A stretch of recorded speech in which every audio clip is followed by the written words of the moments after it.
2022 সালের ফেব্রুয়ারির 14 তারিখে নোকিয়ার লঞ্চ করলো জি সিরিজের নতুন স্মার্টফোন G21। এই স্মার্টফোনটি দেখতে খুবই অসাধারণ এবং এটার লুক দেওয়া হয়েছে খুবই স্মার্টলি একটি লুক। এই স্মার্টফোনটি যে কারোর নজর কেড়ে নিতে পারে খুব সহজে, কারণ এটা এমনভাবে তৈরি করা হয়েছে যা খুব কম মূল্যে এবং এটার ভিতরে অনেক ফিচার দেওয়া হয়েছে। বন্ধুরা, নোকিয়া G21 এর সাইজ হচ্ছে 6.5 ইঞ্চিস, 102 ও CM2 এবং এই স্মার্টফোনটির স্ক্রিন টু বডি রেটিও হচ্ছে 81.6%। নোকিয়া G21 এই স্মার্টফোনটির ওয়েট হচ্ছে 190 গ্রাম। এই ফোনটি আপনি যখন হাতে নেবেন তখন খুবই কমফোর্ট ফিল করবেন এবং ওজনে হালকা হওয়ার কারণে আপনার বহন করতে খুবই সুবিধা হবে। এবং এই ফোনটিতে আপনি সিঙ্গেল সিম হিসেবে ন্যানো সিম এবং dual stand by SIM use করতে পারবেন।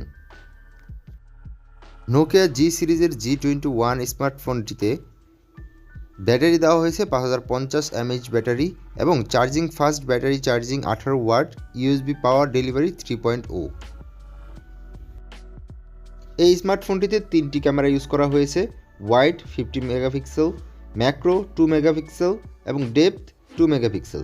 এছাড়াও রয়েছে এলইডি ফ্ল্যাশ, এইচডিআর, প্যারানোমা এবং ভিডিও কোয়ালিটি 1080।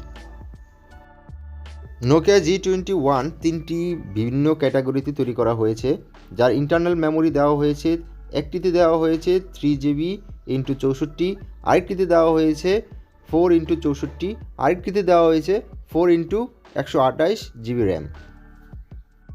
এছাড়াও এই স্মার্টফোনটির OS Android 11, chipset Unisoc T606 12nm এবং সিপিইউ হচ্ছে অক্টা কোর। নোকিয়া জি সিরিজের স্মার্টফোন G21 এই স্মার্টফোনটি বর্তমানে পাওয়া যাচ্ছে শুধুমাত্র অ্যামাজনে, আর এই স্মার্টফোনটির প্রাইস ধরা হয়েছে 14,999 থেকে 18,999। Thanks for watching this video.